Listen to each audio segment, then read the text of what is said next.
Break के बाद एक बार फिर से स्वागत है आपका हमारे इनसाइड झारखंड न्यूज के बुलेटिन में। मैं हूं नंदिता। चलिए बढ़ते हैं खबरों की तरफ।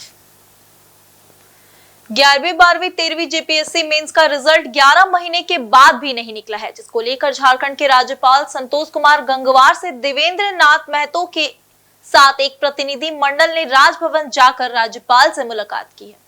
वहीं राज्यपाल से मुलाकात के बाद देवेंद्र नाथ महतो ने मीडिया से बातचीत करते हुए बताया कि राज्यपाल ने झारखंड जेपीएससी के अध्यक्ष से फोन पर बातचीत की है। झारखंड लोक सेवा आयोग के अध्यक्ष ने राज्यपाल से कहा कि 15 दिनों के बाद रिजल्ट जारी करने की बात कही है। मई में रिजल्ट नहीं निकलता है तो जून होगा आंदोलन का महीना। पूर्ण विश्वास है और आश्वस्त है हम लोग, और हम लोग को उम्मीद है कि रिजल्ट प्रकाशन हो जाएगी। कि वर्तमान समय का झारखंड का सबसे गंभीर और चर्चित मामला जेपीएससी, जो 12वीं और 13वीं जेपीएससी परीक्षा परिणाम पिछले 11 महीने से आयोग ने छिपा के रखा है। और यह पूरा ऑल इंडिया का जितने भी पब्लिक सर्विस कमीशन है, एकमात्र झारखंड का ही जो आयोग है कि किसी भी रिजल्ट को 11 महीना तक छुपा के रखा है, जिसको लेकर के लगातार छात्र आंदोलनरत थे। कल हम लोग ने महामहिम राज्यपाल जी से मुलाकात करके सारे मामलों से अवगत कराया था। आज मामला का निष्पादन के लिए हम लोग को पुनः बुलाया गया और महामहिम राज्यपाल महोदय जी से हम लोग ने मिला और हम लोग के समक्ष महामहिम राज्यपाल ने फोन से वार्ता किया आयोग से। आयोग को पूछा गया, जवाब मांगा गया कि तमाम छात्रों का रिजल्ट को प्रकाशन करने में क्यों विलंब हो रही है, क्या परेशानी हो रही है, कब तक किया जाएगा। और तो आयोग महामहिम राज्यपाल महोदय जी को 10-12 दिन का समय मांगा है आयोग ने। जैसा कि हम लोग भी मीडिया के समक्ष कल ही ऐलान कर दिया था कि मई महीना तक का अल्टीमेटम है, पत्थर का लकीर है, इसके बाद एक दिन भी नहीं देंगे। अगर मई तक में जेपीएससी रिजल्ट प्रकाशन नहीं होती है तो जून का महीना को आंदोलन के महीना के नाम से इतिहास में याद रखा जाएगा। क्योंकि 60-40 नहीं चलता आंदोलन जब हम लोग चला रहे थे वो भी मई और जून का ही महीना था। तो मई महीना इनका आखिरी अल्टीमेटम है, उसके बाद नहीं सुनेंगे। और राज्यपाल महामहिम जी को भी आयोग ने आश्वासन दिया है कि मई तक में हम रिजल्ट को प्रकाशन कर देंगे। अगर किसी प्रकार का इसके बावजूद अगर आयोग लापरवाही करती है तो आपके चैनल के माध्यम से हम कहना चाहते हैं कि यह आंदोलन जून में जो स्टार्ट होगा हमेशा आंदोलन के महीना के रूप में याद रखा जाएगा। और वो जो आंदोलन और उलगुलान होगा सिर्फ जेपीएससी कार्यालय मुख्य द्वार पर ही नहीं दिखेगा, 2400 जिले के तमाम जगहों पे पूरी तरह उलगुलान के रूप में चक्का जाम से लेकर झारखंड बंदी तक का पूरा असर देखने को मिलेगा। और तब ये सरकार युवाओं के साथ प्रशासन को कितना मुकाबला करना पड़े, फिर युवाओं को झुका नहीं सकती। इधर भारतीय जनता पार्टी के प्रदेश अध्यक्ष बाबूलाल मरांडी ने राज्य सरकार द्वारा लाई गई नई शराब नीति के तहत दुकानों के संचालन के लिए कई महत्वपूर्ण सुझाव दिए हैं। वहीं प्रदेश कार्यालय में आयोजित संवाददाता सम्मेलन को संबोधित करते हुए बाबूलाल मरांडी ने कहा कि सरकार को राजस्व के साथ पारदर्शी रूप से लोगों को रोजगार मिले, इसके लिए एक व्यक्ति एक लाइसेंस की व्यवस्था होनी चाहिए। उन्होंने कहा कि ऐसी व्यवस्था होनी चाहिए जिसके तहत लाइसेंस धारी या फिर उसके परिवार के सदस्य ही दुकान का संचालन कर सके। प्रदेश अध्यक्ष ने कहा कि अधिसूचित एरिया में दुकान का आवंटन सिर्फ अनुसूचित जनजाति परिवार के सदस्य को ही मिले। उन्होंने कहा कि राज्य सरकार की यह जिम्मेदारी बनती है कि शराब दुकान के संचालन में रसूखदार और उनके करीबी लाभ नहीं उठा सके। प्रदेश अध्यक्ष बाबूलाल मरांडी ने कहा कि शराब दुकानों की नीलामी में यदि इन बातों का ध्यान नहीं रखा जाता है तो राज्य सरकार को आंदोलन का सामना करना पड़ेगा।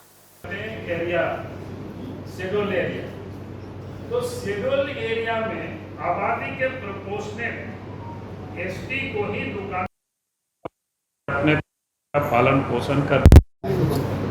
आप भी उसी समाज से आते हैं, इसलिए आप भी आदिवासी महिलाओं की स्थिति से अवगत हों। ऐसे में मेरा आपसे निवेदन है कि इस प्रकार केंद्र सरकार पेट्रोल पंप और गैस एजेंसी के लाइसेंस निर्गत करने में दलितों, आदिवासियों, महिलाओं, दिव्यांगों और सेना से सेवानिवृत्त जवानों को प्राथमिकता देती है, उसी प्रकार राज्य सरकार भी देशी विदेशी शराब दुकानों का लाइसेंस जारी करने में गरीब आदिवासी महिलाओं एवं सेना से सेवानिवृत्त जवानों को प्राथमिकता प्रदान करे।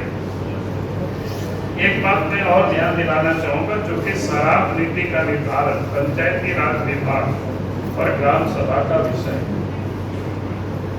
अतः मेरा विनम्र आग्रह है कि राज्य सरकार इन विभागों से मंतव्य प्राप्त कर ऐसी नीति का निर्माण करे, ग्रामीण आदिवासी महिलाओं के हित में हो एवं उन्हें सम्मान पूर्वक जीविका चलाने में सहायता मिले।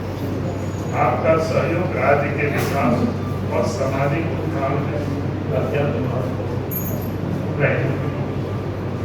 तो मैंने 2024 के सितंबर में ही राज्य सरकार को हमने पत्र लिखा, लेकिन जो सरकार गरीबों के अपने को बड़ी हितैषी मानती है, आदिवासियों की हितैषी मानती है, लेकिन कहना कुछ और है और करती कुछ और है। इसलिए मैं फिर से सरकार से मांग करता हूँ, भाई सरकार रोजगार देने की ये दिखावा नहीं करे, बल्कि रोजगार देने के लिए काम भी सरकार करे। बाकी सरकार जिस प्रकार से जो मॉडल तैयार किए है अभी, वो क्या है कि चंद रसूखदार नेताओं के करीबी व्यापारी लाभ उठा पाएंगे। बेरोजगार युवा, छोटे उद्यमी और ग्रामीणों के लिए इसमें कहीं कोई जगह नहीं। वहीं रांची के पंडरा ओपी थाना क्षेत्र में चोरों का आतंक लगातार बढ़ता जा रहा है। राजधानी रांची के पंडरा थाना क्षेत्र स्थित भोला मिष्ठान नाम की दुकान में चोरों ने चोरी की घटना को अंजाम दिया है। वहीं केबल के सहारे किचन के रास्ते से इस मिष्ठान भंडार में घुसकर दो चोरों ने नकद और कई सामान की चोरी की है। सीसीटीवी कैमरे में चोरों की साफ तस्वीर भी कैद हो गई है, जिसमें चोर नाचते नजर आ रहे हैं। दुकान के मैनेजर ने बताया कि लगभग 85,000 कैश की चोरी हो गई और कई सामान को नुकसान पहुंचाया गया है।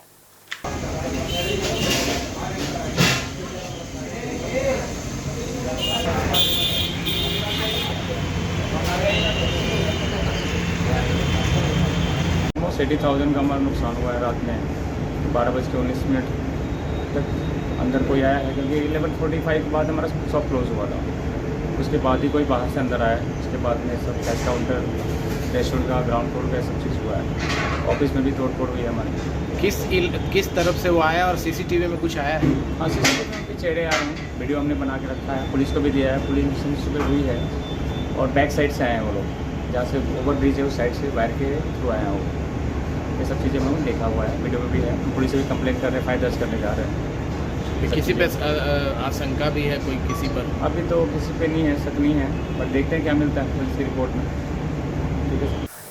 वहीं आदित्यपुर कल्पनापुरी स्थित नगर निगम आदित्यपुर कार्यालय के समक्ष वाहन पार्किंग यार्ड को कचरा डंपिंग स्थल बनाए जाने के चलते स्थानीय लोगों का आक्रोश शनिवार को विरोध प्रदर्शन किया गया। वहीं कल्पनापुरी के लोगों ने नगर निगम के वाहन पार्किंग डंपिंग यार्ड के समक्ष कचरा लगातार कई दिनों से फेंके जाने का कड़ा विरोध करते हुए गेट जाम कर दिया।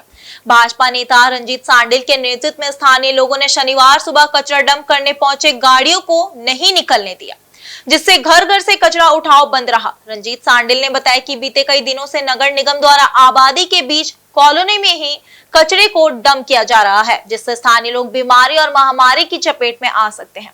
वहीं गंदगी और बदबू से लोगों का घरों में रहना दुश्वार हो गया है। वहीं नगर निगम द्वारा आबादी से दूर कचरे को डंप किया जा रहा था। इधर नगर निगम प्रशासन द्वारा बताया गया कि कचरा उठाव कार्य शुरू किया गया है। अगले 2 दिनों में इसे पूरा कर लिया जाएगा और आगे सुचारू रूप से कचरा उठाव जारी रहेगा।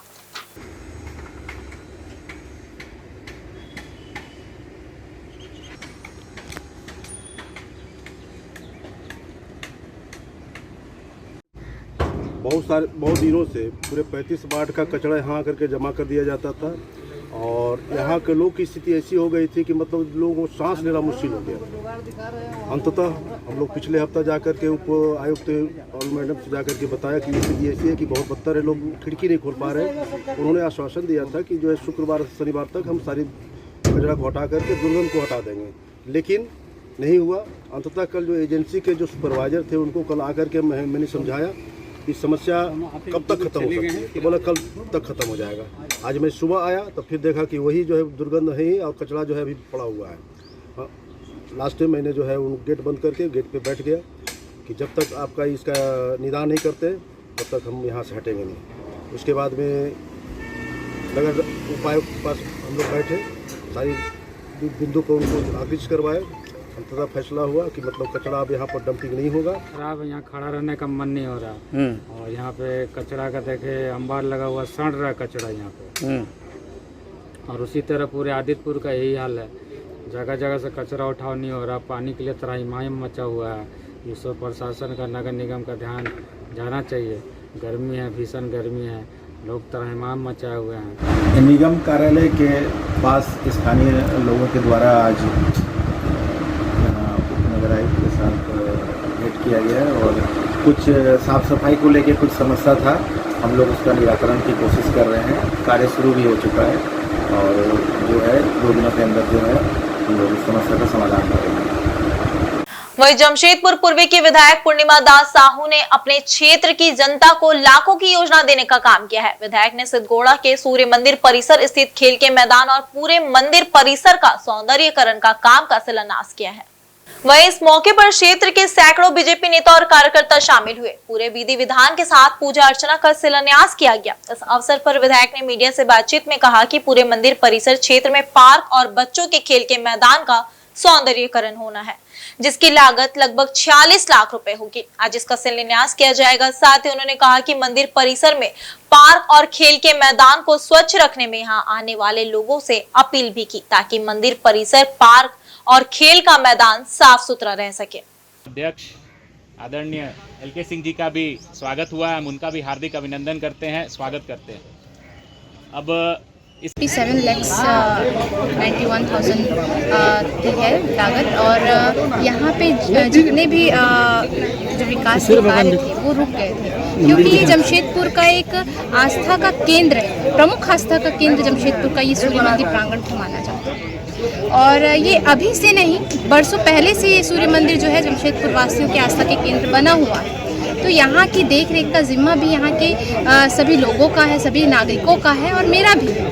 तो उसी के मद्देनज़र रखते हुए यहाँ पे जो चिल्ड्रंस पार्क है वहाँ पे झूलों का मरम्मतीकरण, यहाँ पे फाउंटेन का मरम्मतीकरण, बाउंड्री वॉल का जो है मरम्मतीकरण और उसके ऊपर जो तार वाला जो वो लगता है फेंसिंग बोलते हैं उसको लगवाना, और साथ में और भी जो वॉल में जो पेंटिंग्स होती हैं वो सभी चीज़ों को जो है यहाँ पे किया गया है। और नवनिर्मित जो है शौचालय का भी यहाँ आवश्यकता था, क्योंकि वो बहुत ही पहले जो पुराना शौचालय था बहुत ही जर्जर हो चुका था।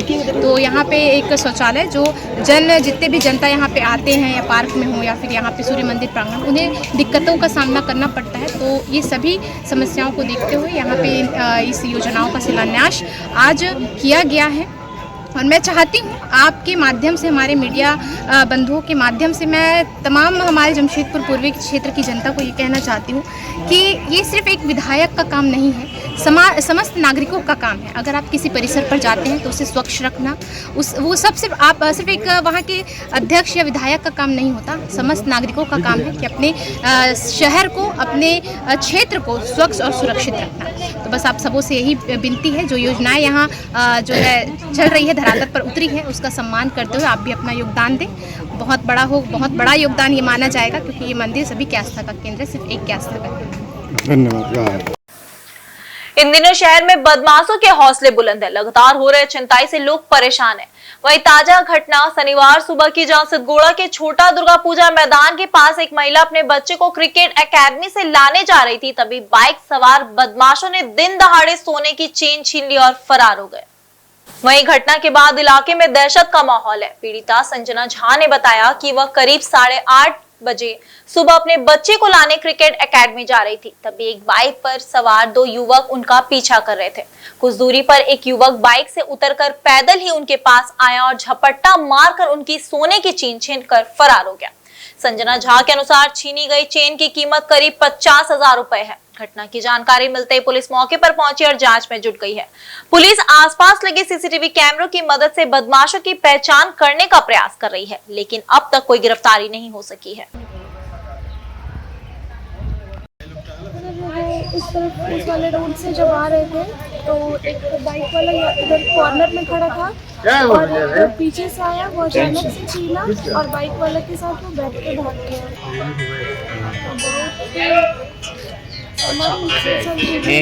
वो 30 to 50 का होगा। ये लगभग 8:30 बजे मैडम झा जी हैं, उनका चैन खींचा गया। अब देखते हैं, सीसीटीवी वाले नहीं आए हैं, अभी आएंगे तो नहीं। साथ में था वो, उनका क्या नाम है कि वो पैदल था, और छीनने के बाद वो गाड़ी पर बैठ के भागा। उधर पोटका टाटा हाता मुख्य मार्ग के पावरूसा स्पंज एंड पावर लिमिटेड जाने वाली मुख्य सड़क को ग्रामीणों ने सुबह के 9 बजे से खपरसाई में खाता नंबर 160 एवं प्लॉट नंबर 62 में टेंट लगाकर ग्रामीण मुआवजा को लेकर प्रदर्शन कर रहे हैं। वहीं मौके पर पोटका थाना प्रभारी मनोज कुमार मुर्मू दल बल के साथ मौजूद रहे। वहीं रैयतदार कविता सरदार एवं अंगद सरदार ने बताया कि प्लॉट नंबर 62 खाता नंबर 160 में कुल रकबा 7 डिसमिल जमीन सड़क पर चला गया है। इस जमीन के मुआवजे को लेकर कंपनी प्रबंधन से वार्ता विफल होने के बाद वे सब रोड पर बैठकर प्रदर्शन कर रहे हैं ताकि उन्हें मुआवजा मिल सके। वहीं ग्रामीणों का कहना है कि हम जमीन नहीं बेचना चाहते हैं, इसके बदले कंपनी को मुआवजा देना होगा। वहीं मुआवजा की मांग को लेकर सुबह के 9 बजे से लेकर दोपहर के 1 बजे तक सड़क जाम ग्रामीणों द्वारा किया गया, जिसके कारण कंपनी से आने जाने वाले ट्रकों की लंबी लाइन लग गई है। वहीं ग्रामीणों का कहना है कि जब तक मुआवजा नहीं दिया जाता है तब तक हम इस सड़क पर वाहनों को चलने नहीं देंगे। इस दौरान मुख्य रूप से शंकर सरदार, टीटू राम सरदार, परम वीर सरदार आदि उपस्थित रहे।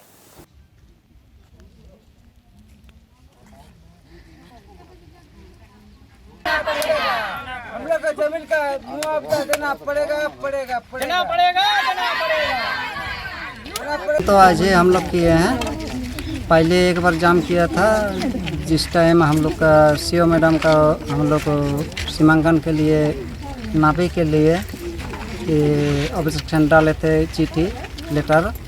तो सीओ मैडम ने भेजा कि हम लोग का जो सरकारी ज़मीन है वो आके हम लोग को सीमांकन करके दिखा दिया, ये आपका ज़मीन है। इसमें निकाला गया कि 7.5 डिसमिल ज़मीन रोड पर आया है, और जो भी ज़मीन ये जो सरकारी रोड है उसमें प्लॉट नंबर, खाता नंबर होगा, थाला, ये जो तालाब खोदा हुआ है वो सरकारी रोड है।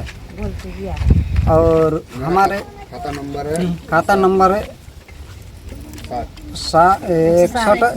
160 और प्लॉट नंबर है 62। इसमें 7.5 डिसमिल हम लोग का रोड में आया हुआ है। और जो भी मुआवजा हम लोग मांग रहे हैं कंपनी से, वो कंपनी कौन कंपनी है? ये साई स्पंज पावर लिमिटेड। तो हम लोग उससे भी वार्ता हुआ था हम लोग का 3 तारीख को। तो वो जब हम लोग को जवाब दिया कि नहीं, ये 10 दिन के टाइम समय जो भी है समय हमको चाहिए, तो ठीक है। हम लोग बोला कि नहीं ठीक है, 10 दिन टाइम हम लोग दे रहे हैं। वही बोला, फिर हम लोग को फिर नोटिस बोला कि क्या क्या लेना चाहता है, क्या क्या काम करना चाहता है, कौन कौन, उसका एक तो स्लिप बना के दीजिए, पेपर बना के। तो दूसरा दिन हम लोग जब गया कंपनी के सामने, उस समय हम लोग का जो पेपर भी नहीं लिया है। 2 दिन गया फिर भी नहीं लिया है। अभी वो थाना वाला को सौंप रहे हैं कि जाइए वो लोग को समझाइए। थाना वाला से हम लोग कोई बर्तन नहीं है, कोई गांव वाला से हम लोग का बर्तन नहीं है। हम लोग का जो मुआवजा ज़मीन का है वो मुआवजा हम लोग को मिलना चाहिए। सीओ मैडम के पास गए थे तो सीओ मैडम बोले ज़मीन नापी होगा, तो नापी के लिए सरकारी ज़मीन को भेज दिया। सरकारी ज़मीन आके नापे, सीमाकरण करके दिखा दिए। और उसके बाद बोला कि आप अपना ज़मीन है। कितना ज़मीन है आपका? मेरा नाम है 7.5 डिसमिल ज़मीन रोड में है। तो क्या मांग है? मांग हम लोग किए हैं कि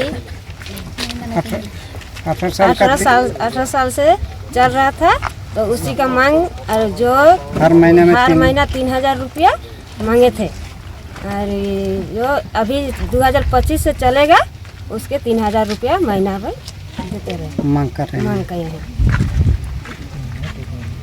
तो कैसे पता चला रोड में आपकी ज़मीन है? सीओ मैडम को हम लोग दिए थे लेटर चिट्ठी, तो वो आके नपवाया। जब कंपनी के साथ बात करना चाहिए। तो रोड में टेंट लगाए क्यों? रोड में बैठे हैं, रोड में हम लोग का ये है, पर जब पर्ची दिया तो लौटा दिए, इसलिए 10 दिन का टाइम दिया था। 10 दिन में नहीं है तो हम लोग बैठे हैं हमारा जमीन में। अब जो कंपनी से। कौन कंपनी? साइस्वन। आज के बुलेटिन में सिर्फ इतना ही। कल मिलते हैं नए समाचारों को लेकर, तब तक के लिए देखते रहिए इनसाइड झारखंड न्यूज़। धन्यवाद।